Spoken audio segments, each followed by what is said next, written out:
Good afternoon, everyone. I'm glad you asked. We've got the original crew back here. Alex is here. Howdy. And certainly Alina. Hey. And, of course, it's me, Mike. So sit back, laugh, learn, have a good time with us on I'm Glad You Asked. All right, everyone. So, again, welcome back to the show. Before we start, for new listeners, we're going to start with a little quiz round for my co-podcasters. What? Okay. Pop quiz? Pop quiz! Nobody told me there was going to be a quiz. I know. I didn't even tell Alex. This is what's fun about this. Well, okay. You said there was going to be a surprise. So Surprise. Here surprise. we go. Surprise. Surprise usually implies food. No.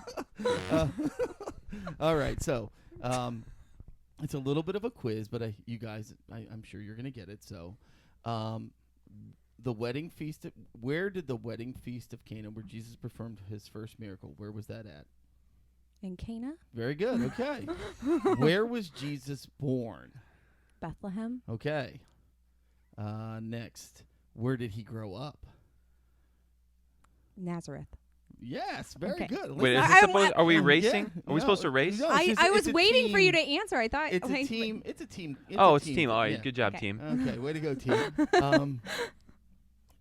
Jesus healed 2 blind men here. Oh, wait. He healed 2 blind men. Was it at the temple I don't know. in Jerusalem? He healed a lot of people. I'm going to go Jerusalem. What do you think? You think Jerusalem, I think, is a solid answer. A broad spectrum of I think Jerusalem. he had to spit, right? Where did he spit? In the dirt? Jericho. Was it Jericho? Jericho. Dang it. Where did he raise Lazarus from the dead? Oh, boy. From From his tomb. Yes, true. And where was that located? he was in Underground. he was a Nazarene, right? He was Lazarus. No, he Lazarus was in, went, he was in Bethany. Hmm. Okay. And last Like is Aunt certainly Bethany? yeah. There you go. Where is Bethany? South The of blessing. the southwest of Jerusalem by about 4-day walk, I think, Okay. if I'm remembering my map correctly. Let's see. And I apologize. if I'm Girardeau. not. Anyway, yeah, Like- Cape Girardeau. It's the distance of Cape Girardeau. Yeah, 4-day so- walk. 4-day walk. Then last is certainly not least, Jesus I think it's rode into the city on a donkey and died here. Where did he ride the donkey into? Oh, Well, that would be Jerusalem. yeah, There we go. the one with the J. Yeah. The one with the J. There we go, everyone. There you go. A little surprise for my good friends here. So today's We're topic. Catholic. We don't know Yeah. Bible scripture. Well, that's all right. We need to fix that. But anyway, everyone, thanks for joining us. Today's topic is a challenging one. It's why is sin so difficult? Dun dun dun. And certainly why do we have challenges in overcoming it? And also, so we're going to talk about that, but also maybe give you some ways to hopefully get you past those challenges you're having with sin, new ways to think about it. So, as always, we're going to kick it off here with Alex, our Director of Youth Ministry here at VMY. And Alex, you want to tell us a little bit about why sin is so difficult? Yeah. Y'all need to stop sinning. Yes, we do. I didn't Myself know that. included. There we go. There we go. Just stop. Uh-huh. And- So, why is it so difficult? Yeah, why is it so Why is it so difficult? Is it, though? Yes. Yes. Yeah, okay. Maybe it is. Okay. Whenever I was thinking about that, the one thing that came to mind is that we're creatures of habit. I think that's one thing because you get in a habit, and they say bad habits, it takes, what are the stats on that? It takes I think 30 days. 30 days to and- break a bad habit Mhm. and then like 60 to 90 to. to form a new, a good one. Yeah. Yep. Yeah, so we're creatures of habit. And so if we pick up these habits when we're younger, Yep. that we learn, unknowingly, then they're hard to break. Mhm. That's for Right. sure. For sure. Yeah. St. Teresa of Avila said, "Don't let your sin become a bad habit." Mhm. And I really like that because it sounds so simple. Yep. But it's like, no, that's true. You get in the habit of, not going to bed early and saying your prayers. Like that becomes a sin. It becomes spiritual sloth. Mm. Mm-hmm. There you go. So to kind of build on that, Book 8 of St. Augustine's Confessions, and this is chapter 10. He actually writes the following. The enemy had a grip on my will, and so made a chain for me to hold me a prisoner. The consequence of a disordered will is passion. By servitude to the passion, habit is formed, and habit to which there is no resistance becomes necessary. So what happens is that it becomes so ingrained within us that, to your point, the habit becomes so natural that we can no longer resist it. We begin to lack a resistance in our own will. And Yeah. I'm thinking of like, addiction when you say things like that. Absolutely. And, I know that like right now in our society, like porn addiction is so Such a big rampant. topic. And I think a lot of that, what I hear from people is it's become a habit. Like I'm bored, I'm trolling Facebook, and so it just becomes a habit. Like I can't sleep without it, or something along those lines. And it's like, that's so... But it becomes a Just- habit in everything we do. Think about how we talk, the loose language we use. Mm-hmm. People who maybe use, curse a lot. It's become part of a habit. Sorry, I'm looking at my mug that says I have the vocabulary of a well-educated sailor. But I think, Alex, to your point, it's an excellent thing that we've got to talk about is how sin really, disorders our will. It disorders us, and we develop these habits. What other things cause it to be challenging that you've seen? Well, I think if people don't know a different way is another thing. Like if nobody's, Ignorance. like if say you're totally ingrained in a culture that let's just use chastity as a big one for modern culture. Oh yeah. If you have never seen the other side, then you technically you don't know the difference. But then if you're ignorant, you can't mortally sin. Right. You have to be to You be have a to- sin. You have to fully know that you're sinning. Right. Yeah. Right. To be a mortal sin. Yes. Sorry. Right. Clarification. there. Right. To be a mortal sin, you have to know that it's a sin and do But- it willingly. Right. Right. But you can still get in those habits. I was just thinking of the Super Bowl halftime show the other day, and I didn't see it, but I heard, and I saw a picture and saw what the outfits were, and just the idea of that's normal. There Right. was no like, hey, your kids shouldn't watch this. Hey, this mature content. Like, this is a family thing, and this is what's shown as what women are supposed to be like. And if that's what girls think they're supposed to be like, then that's all they know. And that's what they see pretty much everywhere on modern movies, songs. If you're listening to modern songs, that's what they know, and it becomes the norm. Well, and what you kind of said there, actually, I'm going to pull from, this is coming from the Introduction to the Devout Life by St. Francis de Sales, that the world looks at us with an evil eye, and we can never please it, exaggerates our imperfections and claims that they are sins, turns our venial sins into mortal sins, and changes our sins of weakness into sins of malice.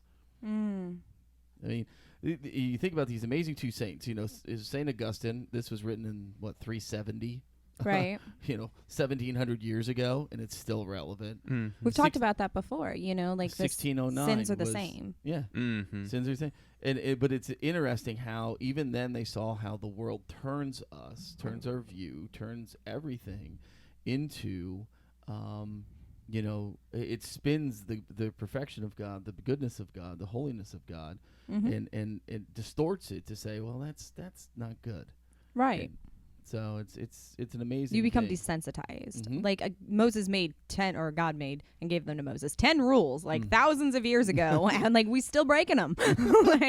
We do. Yeah. Like Thou this- shalt not kill. Turn on the news. I mean, it's an awful thing to see. One of the things too that I think also jumps out is that there's a sense of fear when people are talking about sin, and the fear is more of shame. To admit that you've done something wrong brings this sense of shame about it. That someone's going to not love you, someone's not going to be proud of you, and it's going to bring a negative outlook on you. And I think that's oftentimes, too, maybe another reason why so many people have struggled with overcoming sin. And Well, the devil doesn't want you to recognize your sin. He doesn't want you to confess your sins. He wants you to be in that mindset of like, I could never say this to a priest. I could never voice this out loud, especially like back to porn addiction. Like that's, although it's becoming widely more popular, even in the way that we like utilize things, like we say like hashtag word porn, hashtag food porn, like stop normalizing this. Like it's sinful. Like don't do that. This is not something that everybody does or that everybody should be doing. Like don't utilize it like that. You need to confess this, but then you still know that it's wrong, and that's why people are like more apt not to confess it. They just withhold that, and they just don't seek out the help that they need, A, because they might not think that it's wrong, or B, because they're ashamed of it, like you're saying. But there is no sin that is not bigger than God's mercy, bigger than God's grace. There's nothing that you, and they say a lot that, most priests will hear every single sin within their first year of ordination. Really? Yeah. Like, Wow. Sure. Well, there's not that many Oh yeah, main types. Main anyway. types. I Yeah. guess well, there's that's a 10, good point. but a lot of branches. Right. off Well, of they that. are, or you could say they're all the cardinal, not the cardinal, the deadly sins. They all spur from the 7 deadly sins. Yes. Oh, okay. Yeah, you could all of them could go back to that too. Mm-hmm. But yeah, to your point there, one thing that I was thinking about was that knowing, coming to a recognition that you have sinned is a grace of God. Yes.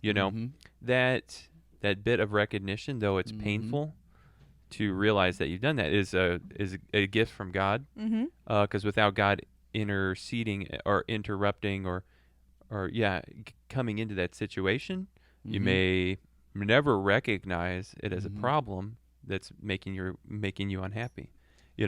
So just being able to see it is such a gift, and then what you do with it is a challenging part. Right. Right. Sure. Saint Catherine of Siena said that to sin is human, but it is diabolical to persist in that sin. So you recognize it, but then the hard part comes, what do you do with that? Sure. Sure. Well, in going back to St. Francis de Sales, in Introduction to Devout Life, he does bring up the fact that one thing we must do in recognizing our sin is recognizing our sin and how it affected Christ on the cross. Ah, yes. And and if you really think about your sin that way, you begin to see, like, my sin today, Christ took then. And so when they drove those nails, into his hands, into his feet, when they scourged him at the pillar, when he went through the passion, he was doing that for people today. And it's hard to think about that 2,000 years later. It's hard to think that he died for you. Yes. He thought about every single person, past, Yeah. present, and future, on that cross. But I think, to your guys' point, that because it's become so mainstreamed, many things, or it's become so accepted, it becomes something that you don't think about it. You just go, oh, well, it's not a big deal, Right. And I think that's the saddest part, is that, every little thing that we do, that can cause us, to lead away from God, is something that, it tears at the heart, which is something we talked about in the last podcast, in terms of, unifying our hearts with God, and the separation and the pain that we experience, through sin, the shame we feel, whatever it is, whatever's holding you back. I can tell you my own personal experience, it's a lie. Whatever's holding you back is a lie. Right. Because Christ does forgive. I mean, he would never have died if he didn't love us. God never would have had this. Never would have been part of God's plan of salvation if they didn't love us. So, and so I guess, Alex, kind of starting with you, what are some of the things that people can do to maybe help them overcome areas or overcome things that, maybe sins they're struggling with, or just sin in general? Right. I think the important fact of the matter is that we don't have the strength on our own. No. No. I mean, we can try. Yeah, we can try all we can, but there's certain things that we can't do without God's help, which is why self-help things are dangerous, because the self can't help itself. Right. I mean, there's some stuff we cannot do. I mean, that's just how. Sure. That's just a fact of life. And so we need God in order to get back to God, Mm-hmm. Right. So that's the first thing you do is you got to take that shame and you got to ask for the courage to do something with it. You got to ask for the courage to go to the sacrament of reconciliation. Yeah. Or even a lot of times what I do is whenever I'm feeling low like that, I take it to Christ, a lot of times in adoration, and take it to him and be like, man, I feel terrible about this. I just do. And, the empathy, the compassion I receive when I do that gives me the hope and the courage to get it erased in reconciliation. So the shame kind of almost disappears as soon as you take it to him, because it's almost like he feels bad that happened to you, even though you did it to yourself. I can believe that. That sounds like something like a father totally would do. Yeah. Like, He's kind of like, man, I feel bad for you. I'm like, no, what? Why do you feel bad for me? I did this to myself, Yeah. because we do. That's our sin, is our own problem, our own fault. But that's just the power and love of God, and his mercy is like, man, I'm so sorry that we're far apart, even though it's your fault, But you don't get that from God. You get, I'm sorry that we're far apart. Go fix it. Right. Like, you got to make the step. But one thing of Catholic theology is that Christ first loved us, and so if we need to go get fixed with reconciliation, we still need him to lead the way to do it. Yeah. It's not about us going and doing the work to fix ourselves. We still need his grace to get to that point. Sure. Yeah. And so all we can do is be open to his grace and ask for help, and then have him help us take the next step and follow his lead. That's awesome. I think playing off of what you're saying, like, you can't do this by ourselves. I think a lot of the times we forget about one of the most powerful prayer assets that we have, and that's our guardian angel. Like, your guardian angel is so... that's their sole purpose, is to help you in this life. St. John Bosco had said, when in tempted, invoke your guardian angel, because he is more eager to help you than you are to be helped. Oh, wow. So you just invoke your guardian angel. And this is something over the last year I've really done a lot, asking my guardian angel, like, I can't do this. Like, I'm really tempted to sin right now. Like, I need your help. Like, help me through this day. Like, help me, just don't keep me from, like, getting a speeding ticket or, hitting that open drawer over there. Like, help me, lead me not into temptation here. That it's said that when Satan sees your guardian angel, he trembles and flees.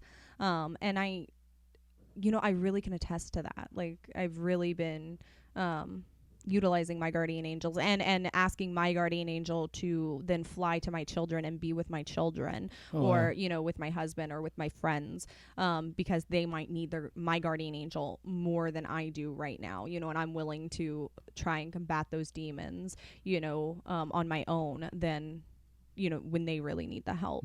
And I think we forget about our guardian angels a lot, and we need to use them more. Well, and I think that's an excellent point. And folks, for one of the things I brought up to Alex and Alina kind of outside of the show before several times is that, and this is an awful statistic, 17% of Catholics actually believe the devil is real. The devil is real, okay?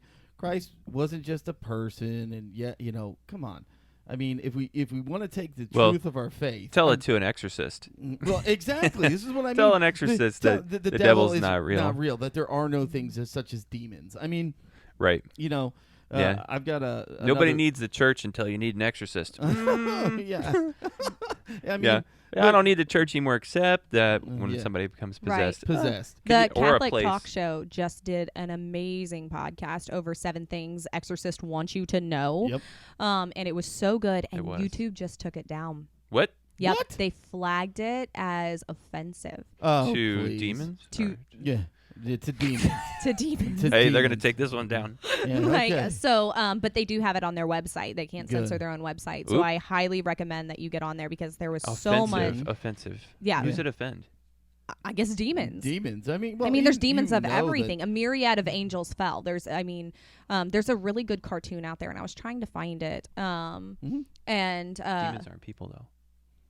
No, No. but I guess look. I don't- Satan is influencing so much in our world Right, today right. that It unfortunately is one of his things- main tactics is to not be known. Correct. If people Right. don't think he's real, he's winning. You Yeah. know, so Yeah, 17% of Which Catholics makes you believe the wonder, devil's real. There why you would go. he possess people? Because then it's like, oh, that's why Oh, if you listen because- to that because- podcast, they go into excerpts Well- from actual exorcisms, and that's why when the demon is invoked, they go into hiding, and the person is like, "Oh, I'm Once they're perfectly fine." recognized. Once they're Mhm. recognized, they're like, "I'm completely fine. There's nothing wrong with me or anything," and they have to physically pull out that information. Uh-huh. And once you have a hold of them, once you have them they're Yeah. by name, you can cast them out. Mhm. Usually by trained Yeah. clergy, but There is truly spiritual warfare going on. We've All got to around. be aware of that. One of the things that when you look at this, I mean, again, I've got a Saint Augustine in front of me. This is another book he wrote, City of God, 12 years after he finished Confessions. Book 9 of this mountain of a work yeah, that's a is brick. literally talking about demons. The whole chapter, Mm-hmm. 40 pages. I mean, this is who's that? Saint Augustine. mhm.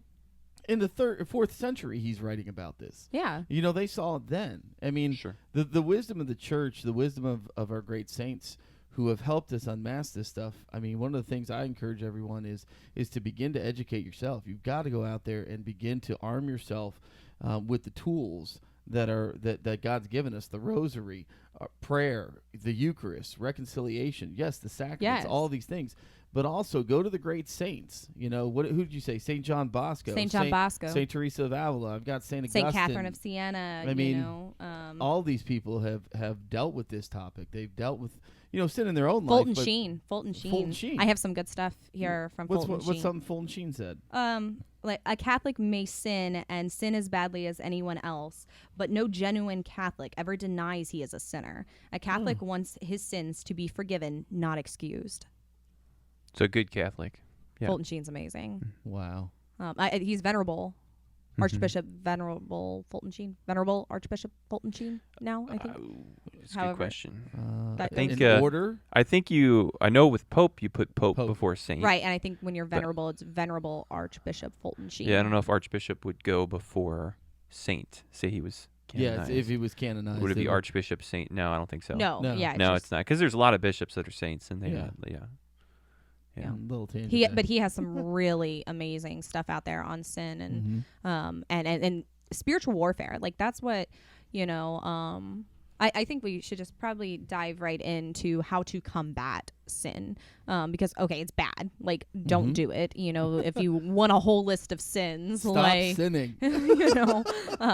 but that's easier said than done. Yes, it is. So how do we combat that? This is spiritual warfare. So using the word combat is not wrong in this context at all. It's the unseen war. It's raging all around us. I mean, look at the numbers of people that are depressed, have anxiety, are struggling with self-image. These are all lies. These are all lies that the evil one is telling you. So how do you fight against that? How do you there's just Alex, what are some of the things that you've in your faith life? What are some of the things that you've utilized to help you do that? Boy, that's a huge topic, but can you narrow it down a little bit for me?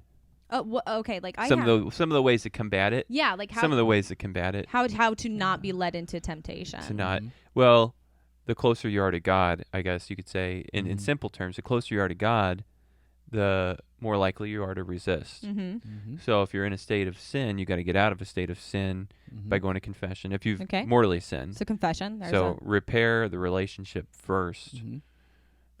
Then to stay close to God, you got to regularly receive the sacraments. I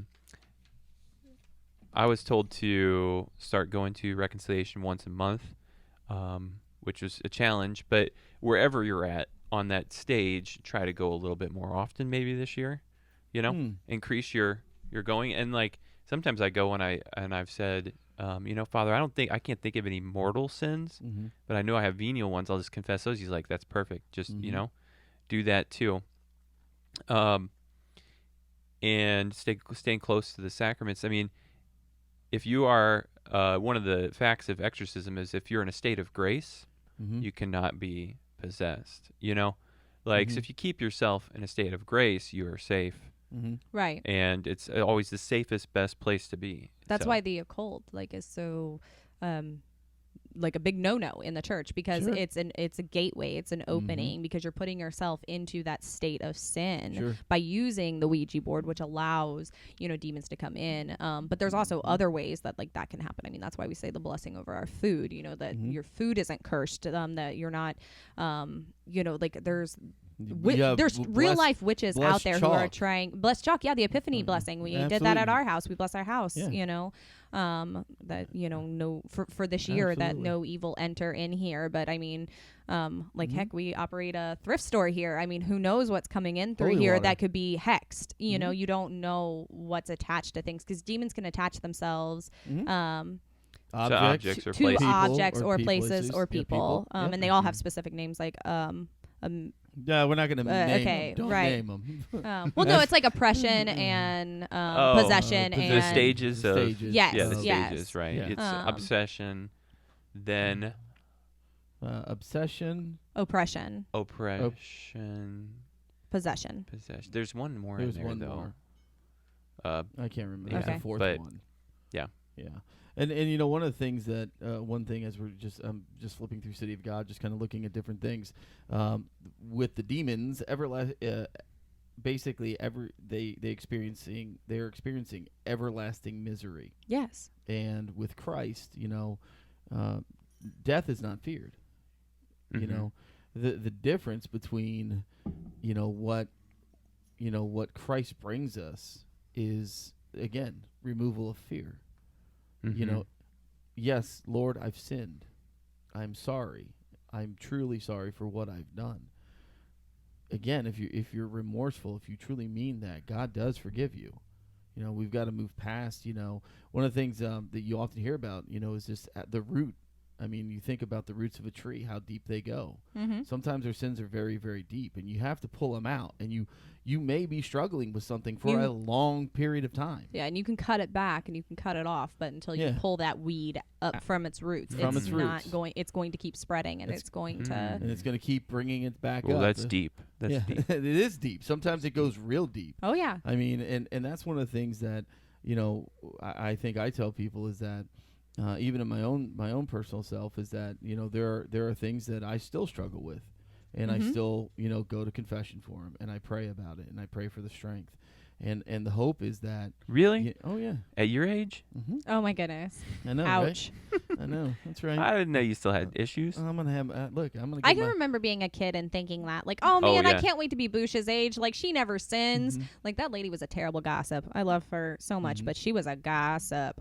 Like, Yenta right there. Mhm. And it's like, so 86 years old and still, sinning in her own way. I mean, yeah, like her sins weren't my sins, but Mhm. sin never stops. It never just I remember- stops trying. I remember being a little kid and thinking that adults were incapable of, my understanding of sin, Mhm. incapable of doing wrong. Well, as a When teenager. I was little, I also used to think that people were born the stage in life that I knew them at.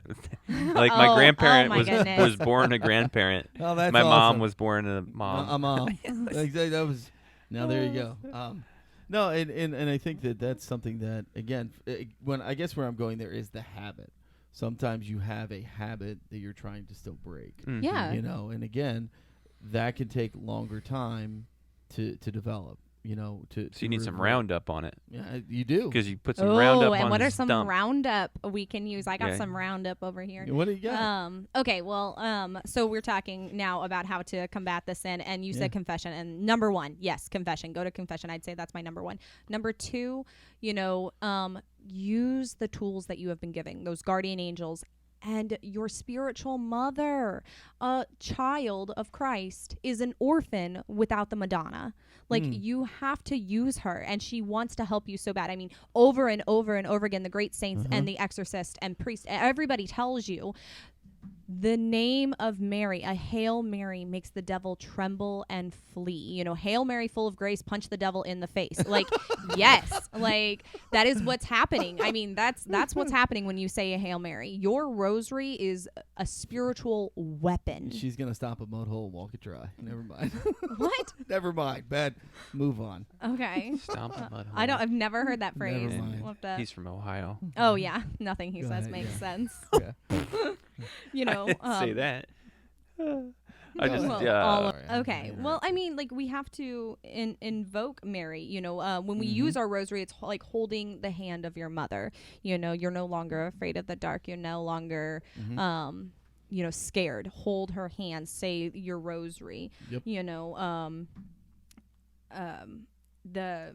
Mother Mary had told us in one of her apparitions on October 7th in 1998, my rosary will defeat Satan and bring peace to the hearts of the world. Wow. She told us that herself. So like, why aren't we using her? You know, if every Why? Catholic in the world would just realize the power of the I will- rosary and utilize it. If every single person around here with a rosary around their rearview mirror was actually using it, there'd be world peace. Absolutely. Do you? Would you like to go first? I actually think I have an answer there. Oh, why Jared. we're not? Yeah, why we're not? Oh, dude, I don't. Well, I pray mine every day, so No. I don't have a good read. Okay.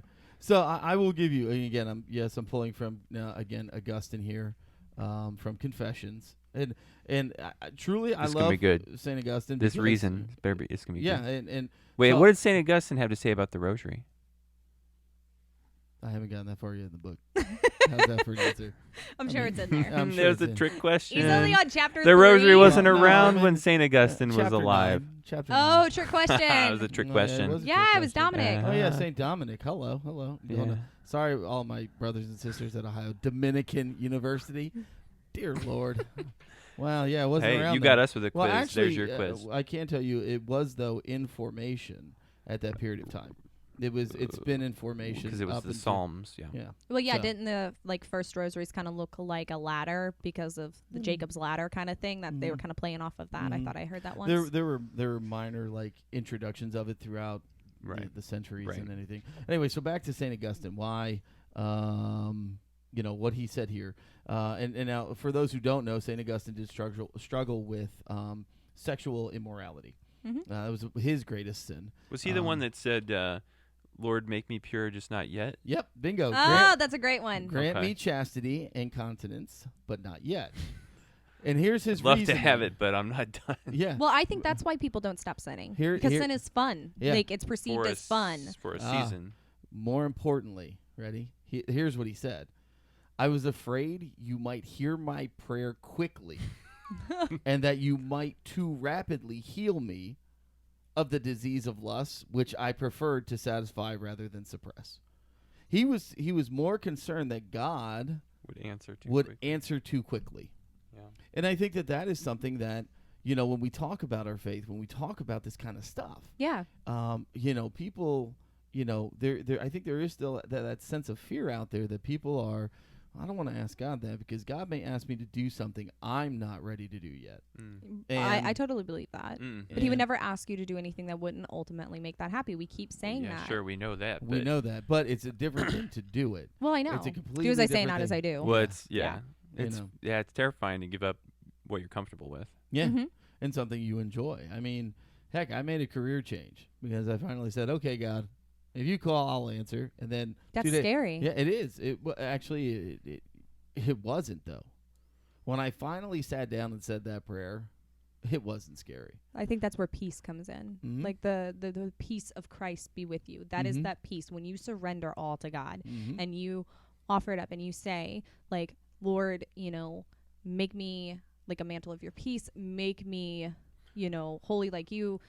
I'm listening. Like I am here. Mhm. I am listening. Like speak to me. Like Mhm. you are surrendering all that to him and Mhm. you gain that sense of peace with what God was telling you. Sure. You know, I mean, Yeah. a lot of the times we say, you know, when we're praying for maybe a loved one or something who is battling cancer or on their deathbed or whatever, you might be praying for them not to die, but what you really should be praying for is that whatever God's will is, that you're okay with it and that you're accepting of God's will. Mm-hmm. You know, thy will be done. That's a great point. That's a really good point. Well, everyone, we want to thank you first for being here today. Before we go, I have a couple things to tell you a little bit about. First, we have a new Patreon account. So to be a subscriber, thank you to those who actually already are subscribing. We're going to do some special shows for the Patreon listeners as we build up that audience. We'll have some behind-the-scenes videos, things like that. I'll do some vocal percussion. There we go. You know, Alina will probably put up maybe some special deals from Laborator Exchange. I'm kidding. I don't know. It's Maybe already not. a deal. Like, I can't give you a better deal than $2. Yes. We'll pay You you want $2. 50% off? It's $1. Like, okay, woo.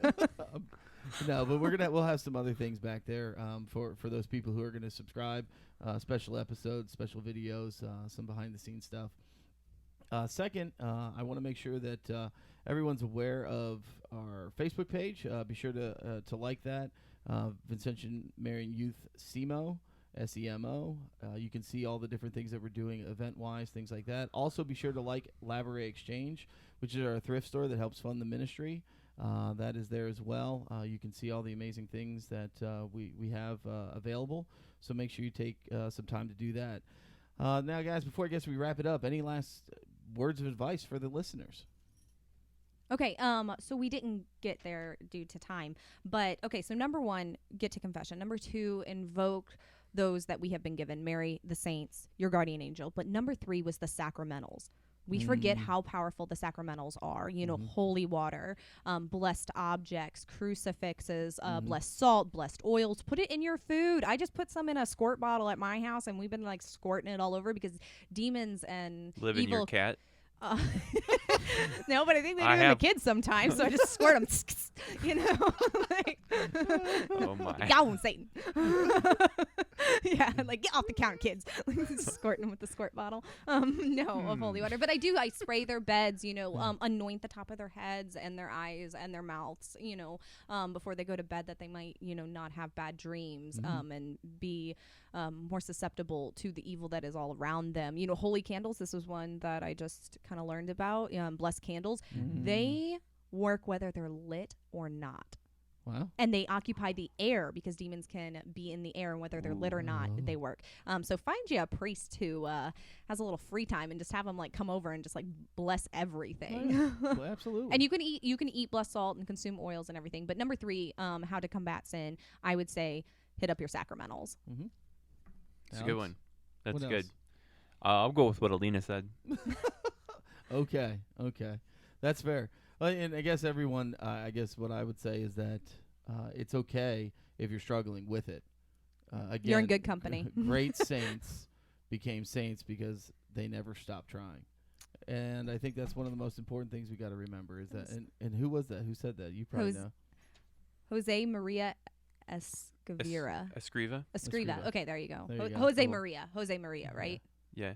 So Okay. yeah, Yeah. again, again, a saint is a sinner who just kept on trying. So with that, everyone, thank you for joining us here. And I'm glad you asked. We'll be back next week with another great episode. Be sure to like and subscribe to our Apple iTunes, where you can iTunes. find that. iHeartRadio, wherever you're listening, where it could be Spotify. Make sure to like, subscribe, and leave a review. And until then, keep praying, and we'll see you again on I'm Glad You Asked. Bye-bye. See ya.